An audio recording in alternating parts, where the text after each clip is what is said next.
Adolf Hitler, ये नाम सुनकर तो सबके रोंगे खड़े हो जाते हैं। ऑस्ट्रिया में 1889 में पैदा हुए। इनका बचपन बहुत परेशानी और कठिनाइयों से भरा था। इनका परिवार अक्सर घर बदलता रहता था। छोटे अडोल्फ का अपने सख्त पिता से झगड़ा होता रहता था। वो एक कलाकार बनना चाहते थे, लेकिन Vienna academy of fine arts ने उन्हें रिजेक्ट कर दिया। इसी समय उनके अंदर नफरत और निराशा के बीज बोन गए। पहले विश्व युद्ध ने हिटलर को एक मकसद दिया। वो जर्मन सेना में शामिल हो गए। उन्होंने बहुत अच्छा काम किया और आयरन क्रॉस भी जीता, लेकिन युद्ध खत्म होने पर वो दुखी हो गए। जर्मनी की हार और ट्रीटी ऑफ वर्साइल्स ने उनके गुस्से और देशभक्ति की भावना को और बढ़ा दिया। उन्हें लगा कि जर्मनी के साथ धोखा हुआ है, अपने ही नेताओं ने उन्हें धोखा दिया है।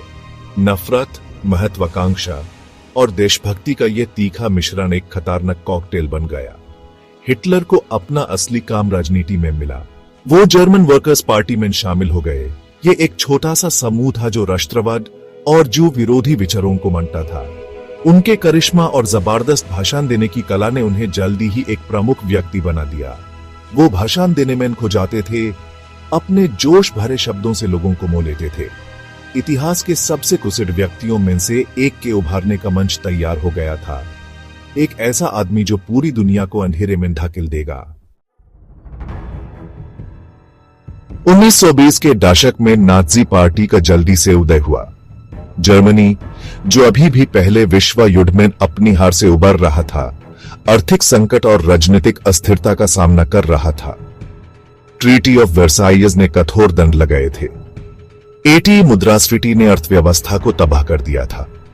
जर्मन लोग एक मजबूत नेता की तलाश में थे, कोई ऐसा जो उनके देश को वापस उसके पूर्व गौरव में ला सके। हिटलर अपने शक्तिशाली भाषणों और राष्ट्रीय पुनरुत्थान के वादन के साथ एक लुभावने समाधान की पेशकश की। उन्होंने जर्मन लोगों के अंदर के गुस्से और नफरत को पहचाना। उन्होंने उनके डर और असुरक्षा का हुनरमंदी से इस्तेमाल किया।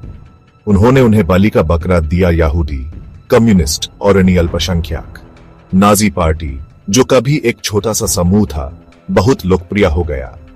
उन्होंने निराशा और अस्पष्टता की मौजूदा भावना का पूरा फायदा उठाया। राष्ट्रवाद और नस्ली पवित्रता का उनका संदेश परिवर्तन के लिए बेकरार लोगों के साथ जुड़ा। 1933 में हिटलर को जर्मनी का चांसलर नियुक्त किया गया। उन्होंने तेजी से अपनी शक्ति को मजबूत किया, लोकतांत्रिक संस्थाओं को खत्म किया और एक टोटलिटारियन राज्य की स्थापना की। सटा तक उनकी चाह पूरी हो गई थी। जर्मनी, जो कभी ज्ञान और संस्कृति का प्रकाश स्तंभ था, एक डिक्टेटर के कब्जे में आ गया था। हिटलर की महत्वाकांक्षाएं जर्मनी की सीमाओं से बाहर तक थी।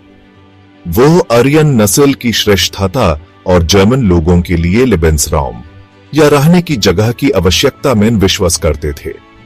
उन्होंने ट्रीटी ऑफ वर्साई का उल्लंघन करते हुए और राइनलैंड का पुनः सैन्यीकरण करते हुए विस्तार का एक व्यवस्थित अभियान शुरू किया।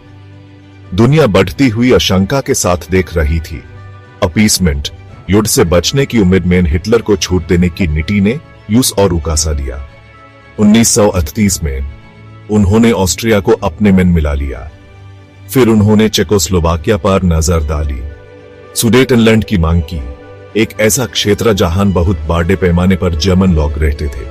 म्यूनिक एग्रीमेंट, जिसमें जर्मनी, ब्रिटेन, फ्रांस और इटली ने दस्तखत किए, सुडेटनलैंड को हिटलर को दे दिया। यह एक और विनाशकारी युद्ध को टलने का एक निरस प्रयास था। लेकिन हिटलर की जीत की भूख कभी नहीं बुझती थी। 1939 में उन्होंने पोलैंड पर हमला कर दिया, जो नष्ट होने वाली शांति को तोड़ दिया और यूरोप को दूसरे विश्व युद्ध के गड्ढे में ढकेल दिया।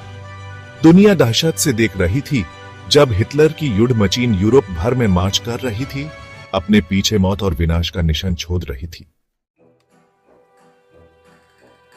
सेक्शन 4, एक जल्लाद की बदनामी, हिटलर की विरासत। हिटलर का नाम बुराई का पर्याय बन गया है। उनका राज्य 6 मिलियन यहूदियों और नाजी राज्य द्वारा अनभिष्ट माने जाने वाले लाखों अन्य लोगों के व्यवस्थित नरभक्षी के लिए जिम्मेदार था। हॉलोकॉस्ट बिना रोके नफरत और असहिष्णुता के दहशत की एक ठंडी याद दिलाता है। उनकी सैन्य महत्वाकांक्षाओं के कारण दूसरे विश्व युद्ध के दौरान अनुमानित 50 से 85 मिलियन लोगों की मौत हुई। उनका नाम कंसंट्रेशन कैंप्स, गैस चेंबर्स और कल्पना से पारे बेरहमी की तस्वीरें दिमाग में लाता है। उन्होंने युद्ध, नरभक्षी और अपने विकृत विचारधारा की स्थायी विरासत से घायल दुनिया को छोड़ दिया। फिर भी अपने भयंकर अपराधों के बावजूद हिटलर आकर्षण का विषय बना हुआ है।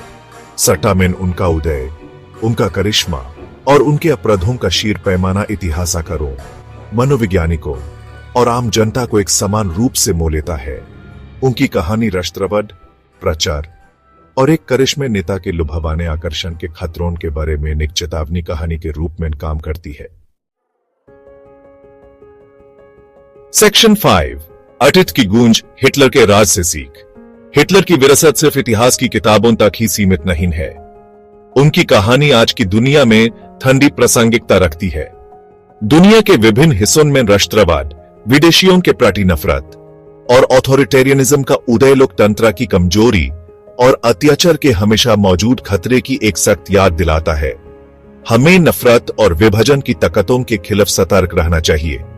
हमें भूतकाल की गलतियों से सीखना चाहिए और असहिष्णुता और भेदभाव का हर रूप में सक्रिय रूप से मुकाबला करना चाहिए। शिक्षा, गंभीर सोच और संवेदना हिटलर के उदय को बल देने वाली विचारधाराओं के पुनरुत्थान के खिलाफ हमारे सबसे शक्तिशाली हथियार हैं। याद रखिए, नफरत के बीज कहीं भी कभी भी जम सकते हैं। यह हमारी सामूहिक जिम्मेदारी है कि हम ये सुनिश्चित करें कि भूतकाल की दहशत कभी न दोहराई जाए। हमें एक ऐसी दुनिया बनाने का प्रयास करना चाहिए जहां सहानुभूति, दया और मानवीय मर्यादा के प्रति सम्मान व्याप्त हो। तभी हम हिटलर के राज के सया तले दुख झेलने और मारने वालों की याद का सचमुच सम्मान कर सकते हैं।